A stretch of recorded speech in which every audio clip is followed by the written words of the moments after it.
Today on the On The Grid podcast, we talk about Mike G's 4K upscaler and Kaze's Mario N64 Remake. I hope you enjoy.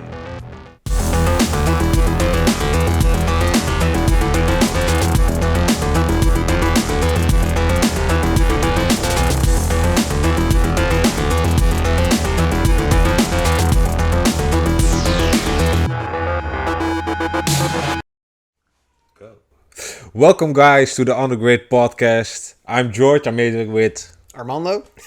And like always, I'm gonna ask you, what have you been up to this week? Yeah, it is a while again since I played some games. Because like I showed last episodes, I was more busy with actual hardware and other things. And Friday I finally had some time to play a different game again. Because I haven't been playing like new games anymore. Yeah. And I've really been into the Wii U and new games. I was really into the Wii U. yeah. It sounds strange. I have a Wii U for some time. My brother has a Wii U for some time, and I really liked to visit these games because I've never played on it. Yeah. And I have a couple of Wii U Pro controllers, so I fixed another one to be able to do some good gaming. And we played Sonic All Stars Racing. Transformed. Ultra, Mega. Yeah, no, that's special. That's the actual title. Let me see to be completely sure. Yeah, Sonic All-Star Racing Transformed Special Edition. Wow. Yeah, so this looks a little bit like Sonic the Hedgehog. So this racing game, Sonic Racing on the Nintendo Switch. But the difference is that instead of only karts, you have actual planes and some sort of water boaty thingy, and they transform. Yeah. So basically Diddy Kong Racing only with Sonic. Diddy Kong Racing and Mario Kart, in my eyes, are quite simple games, and they have a lot of kids' logic in them. So if you suck in this game, then you have this whole catch-up thing that you can still become first, or you get like fantastic items which still get you back into the second, third, or first place. And with this game, with what I saw in one evening, it's just when you suck, you're doomed. Yeah, so I had once that for some reason my controller suddenly turned the character around for 5 seconds. It was the controller. I'm not sure if it was drifting or no, this was actually the controller. And I became 8th, and it was done. There was no way back becoming first again. It was ridiculous. Yeah. So in the other games, you literally need all 3 laps to become like a third, second, or first. And if you make a mistake somewhere, it's done. So I really like that. I mean, I hate it when I'm in Mario Kart and I get like two blue shells, for instance, and then what's this other thing? This lightning. You don't have that there. So you have completely different power-ups. They're all nice in their own way, but it's I really liked it. So that's the game I've been playing on Friday, and yesterday I bought Mario Kart for the Wii U. It's the same Mario Kart as we have on the Switch, because that's literally the same. But now in the Switch you get new maps and everything, and I really wanted the game on the Wii U version. Well. Yeah, the original version. So that's what I've been doing this week. Nice. Well, I've been playing some Sonic Team Racing with my son, actually on the Switch. Yeah. So and I just played a few laps. It was fun, but then of course Elden Ring called to me again, and I hadn't had a chance to play co-op because my friend is on vacation. So I went on my own and started grinding. So I'm level 82 now. Barely made any progress in the actual story of the game. I was like, because is this level? Is it a high level? Is it considered a high level? Yeah, well, there's no level limit, I believe. So you can go level 500 if you want, but it takes a few playthroughs to actually get there. Yeah.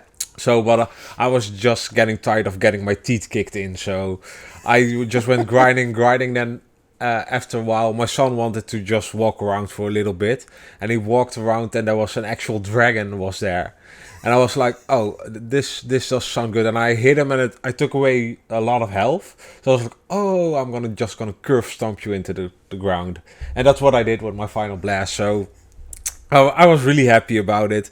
And after that, I went on some crazy ass adventure to find Radan or so. Something people who actually play Elden Ring will They'll probably know know. what it is. And I thought from, that armor looks cool, so I want that armor. So I looked up online for how to get it, where to get it. So I did all these things, and I opened up a portal, and I fought him, and yeah, that he's destroying me. I have no chance. YouTube movie said, yeah, you have to be around level 50 to stand a chance against him. I'm level 82. You're already 82 at that I'm moment. 82, and I was like, I'm getting like a quarter of his health bar away, but I want that armor, so he's gonna continue. I'm gonna continue, hoping that Wim will come back from his vacation soon, so that he can save me. But it's actually amazing, and you get a whole new area, and I'll show you some footage right now. A whole new area, and it's really a different boss fight than the other boss fights again. So yeah, I'm really enjoying Elden Ring. I'm hooked. I'm googling shit when I'm not playing it, like from, where do I get this weapon, how do they get that weapon. And the fact that nothing really is explained in this game kind of makes it more fun to kind of explore and to go onto Google and find out how it works. Find out how it works, or sometimes I'm just looking around myself and I'm discovering all new shit, and then you get some rewards. So I'm totally into the Elden Ring right now, and now I have to go 3 days without playing it because I have to work. So yeah, that's always a bummer, right? Yes, bills that have to be paid is always a bummer. So, but I'm curious because I asked this, I think, already a lot of episodes ago, and you played this again. So now I'm coming with the question again. You played Sonic Racing for the Switch again? Yeah. Did you play split screen this time? Yes. Because I haven't been playing Sonic Racing for a really long time on the Switch, and I'm curious if you play split screen right now, is it still really laggy? Because the first iteration, when I first had Sonic Racing on the Switch, the multiplayer, so the split screen, it was almost unplayable. No, it works fine. It's like nothing. It didn't annoy me, so I didn't notice anything. Yeah, it was a really low frame rate. So when I played, it was a really low frame rate. Maybe they just fixed it because it's fixable. I think that's what the updates were for, to get it out of. But I had no problems with it, and it worked just fine. Okay, well, that's nice to know. Then we can continue with the Switch version as well. So any other games you played next to... No, of course, I played some FIFA, but I'm kind of falling out of it. And because of Elden Ring, it's like, okay, I'm playing FIFA, spending more time there. I want to play Elden Ring, so... And I'm done. I hope I'm done grinding for Elden Ring for a while, so I can play the story for a little bit. Because, the story is interesting, I guess. I don't know what's going on exactly, but... It's all you really nice. There's a story there, at least, like in Bloodborne or what's the other game called? Soulborne? Hey, Bloodborne? You mean Dark Souls? Dark Souls. Thank you. God damn it! I was blanking there for a minute. Like there is a story there, but there's no way to get a grasp of it. And things are becoming clear, and I know what I have to do. So. Yeah, I'm happy. Yeah, it's good to know. So then we'll probably move on to the... We're moving on to some game news, which there is no game news. That's the news for the day. But of course, it's only a month away before the whole Game Fest and Xbox conferences and all the conferences start. So this will be kind of a dry few weeks, I think, with game news. So I think that it's time to move on to some mod news, because you had some pretty interesting stuff to talk about. Yeah, so it was funny because in the last episode I was telling about dismantling a PlayStation 4 controller and how it's easy to fix it, and I will show it on a movie as well later on. And while I was repairing it, I had this idea in my head that it would be funny if there's a chip in the back of the PlayStation controller consists out of mainly two plastic parts, a front and a back shell, and the back shell is connected with a ribbon cable. Yeah.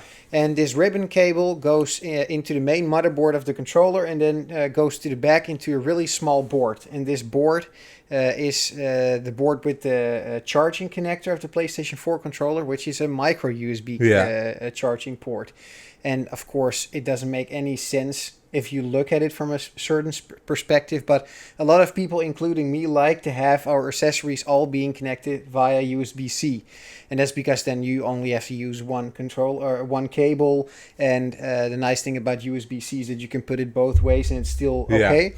And I was thinking, like, it would be nice if there would be an option where somebody makes only the backboard, but then with a USB-C Type-C port.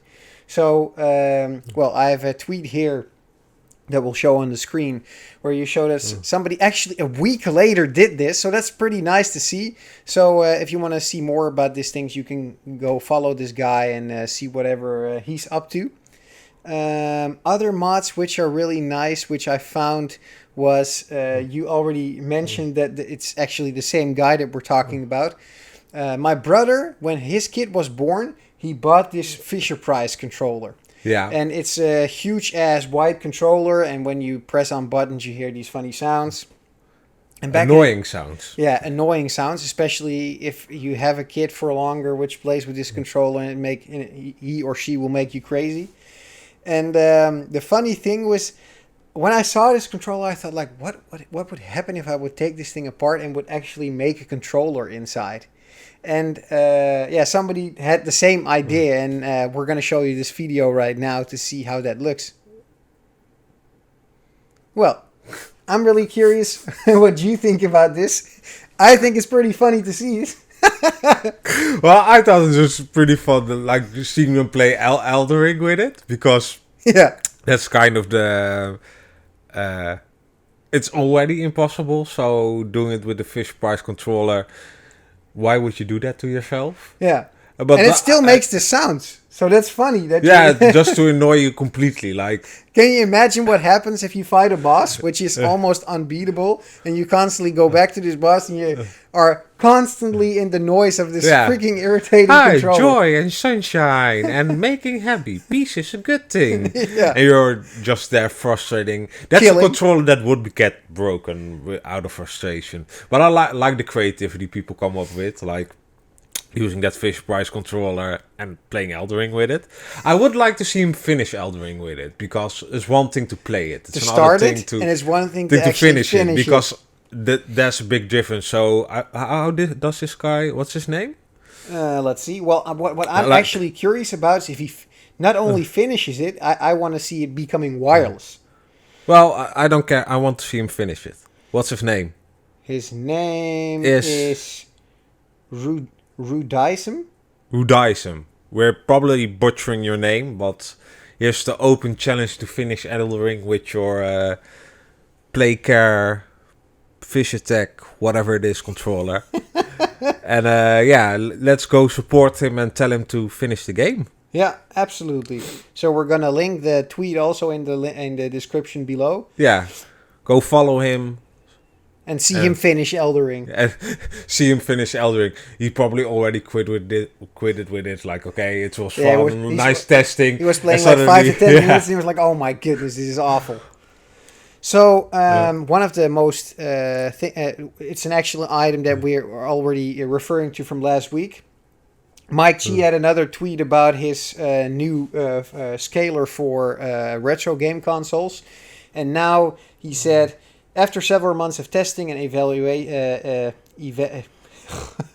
evaluating options, I'm happy to announce that the 4K 60 frames video processing is no longer out of the reach for retro gaming. With some head banging, I figured out how to input 4K 60 frames per second using an FPGA that doesn't cost insane.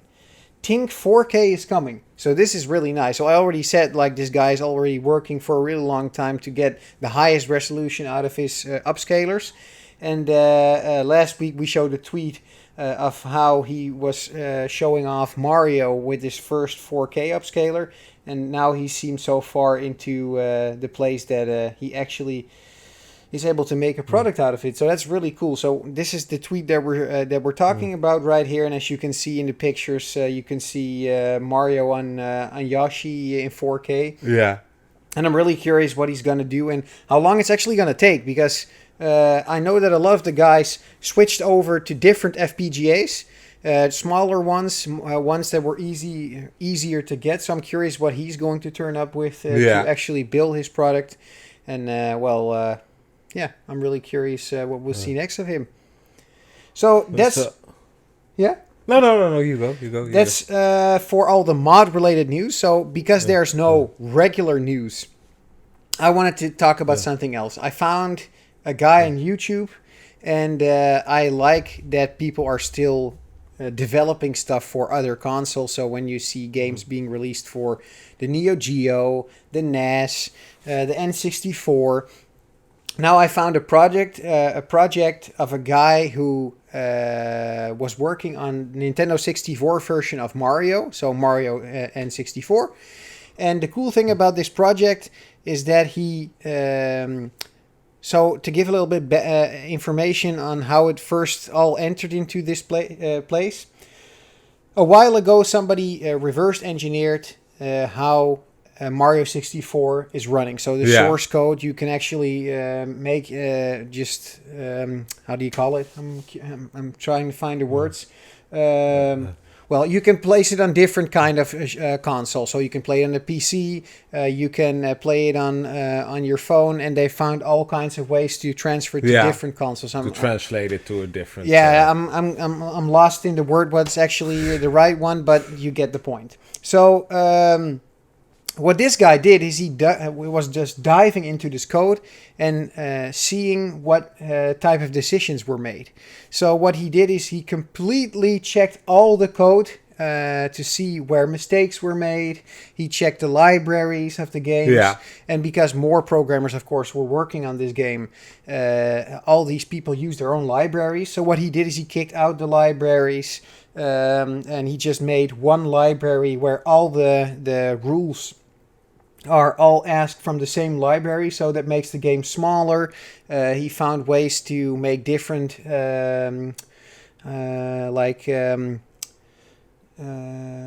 not themes, but the textures. He replaced textures for more high def textures, and he found options to make it work faster. So we have, of course, the reference below in the comments, or not in the comments, but in the description. And it's also nice to see a little bit of what he actually created. Yeah, and I think it's pretty nice to see what the amount of time he put into it. Yeah, it's ridiculous. I think he already worked for it for a year.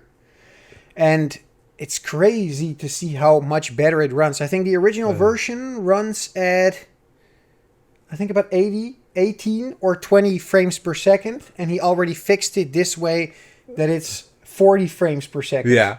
And I think that he said in one of his last in his last YouTube videos that he says that he still has to do some fixes. And when he did the last few fixes, he's actually able to get maybe 44 frames per second out of it. So the game looks better. The game runs way better. He created new levels. And it actually runs on the N64. So if you have an FPGA cartridge, you can literally just put the file on the SD card, and you can actually play his version. And it's funny to see that you're playing the exact same game as before, but now with essentially better graphics and running way better. So that's ridiculous. It's actually pretty nice, and you would think like Nintendo or somebody would be like, "Hey, you did a good job there. Just give them some money and put it out on the Switch." We're talking about Nintendo. We would be Nintendo. really, really happy. Yeah, talking about Nintendo, they'll probably sue his ass if they get the chance. So yeah, well, the funny thing is, I think was it? Yeah, I think last year or the year before, Nintendo released the Switch version of Mario 64 for the Switch. And it's just a regular ass N64 version. Nobody ever did change anything. Yeah, no love was put into it. It was just a simple emulator that runs on the Switch, which plays this game. So nothing really special there. And the good thing is, because this is not from Nintendo themselves, so this dumping of the source code, they can't sue. Oh, that's actually really, really nice. Yeah, so that's really nice. But he can't actually release it on something like on PC or make it actual playable on a console? Yeah, of course he can. because if you can release it as a mod. Yeah. And if this mod is being loaded into an N64 card, which you can play it. Yeah. Oh, that's nice. So that's really actually cool. really nice. What's also mentioned in the videos, because we would really recommend going to his channel and look on a couple of his videos to see what he's actually doing. Yeah. And one of the things that I just love about this project is that he has so many memory left to be able to do something with it. Downloadable content. Well, he actually made it a multiplayer version. Oh, that's actually really nice. And that's sick, because I think Nintendo re-released it on the DS. Yeah. And in a DS version, you could also play with Luigi. Yeah. And he is also working on making the second player Luigi, and that you're both in the same world and just jumping and playing around. Oh, I would love that. I would love to play that with my son, the co-op. And because Mario 64 is one of those... like legendary nostalgic games. You know, I played, like, I can still remember getting my N64 and like getting that game. Like, that was such an experience for me. So being able to share that with my son and playing it together, I mean, I would love that. So let him hurry up. And it's one man making it, or does he have a team? It's one man, and I found the word which I was searching for, but it's compiling. So you can compile it for different consoles, and it's indeed one guy that's doing it. And in one of his last episodes, he also showed that he made a completely new level with, you could say new physics. Yeah. He literally made a completely playable 25-star level where you can find stars in ways that you haven't been able to find them in an N64 version. Oh, so that's nice. It's not just reusing stuff, he's actually creating stuff as well. So he has like a Mario character that can jump on a cloud. Yeah. And then he has some sort of cloud head. And then you can jump, I think, like 3 or 4 times and making new clouds to come to really high place in the level where that's actually really nice. Yeah, so new powers. Yeah, I mean, I saw this thing for the first time. At first, I was like, why is somebody spending so much time in this? And Modern Vintage Gamer did make a video about this some time ago, where he said like that there were mistakes were made in this game because and on some specific places in the game, the frame rate drops ridiculously. And he said this is not even something that I'm discussing here. He says because that's just a simple fix. Yeah. He said what we did here is just rewritten everything. We rebuild it from the ground up. Yeah, so that's freaking sick. So I would really recommend looking at his videos and what he actually did the last year and see what he's able to do. And go support him, show him some love. And we'll be keeping an eye out for this project. Yeah, so if there's some cool update, we'll mention it in one of the coming episodes. And I think that was it for today. That's our episode for this. So for this week. I'm George, that's Amando, and this was the On The Grid podcast. Thanks for watching. Thanks for watching. Don't forget to like and subscribe. And we'll see you next week. Next week. Bye. Have a nice day.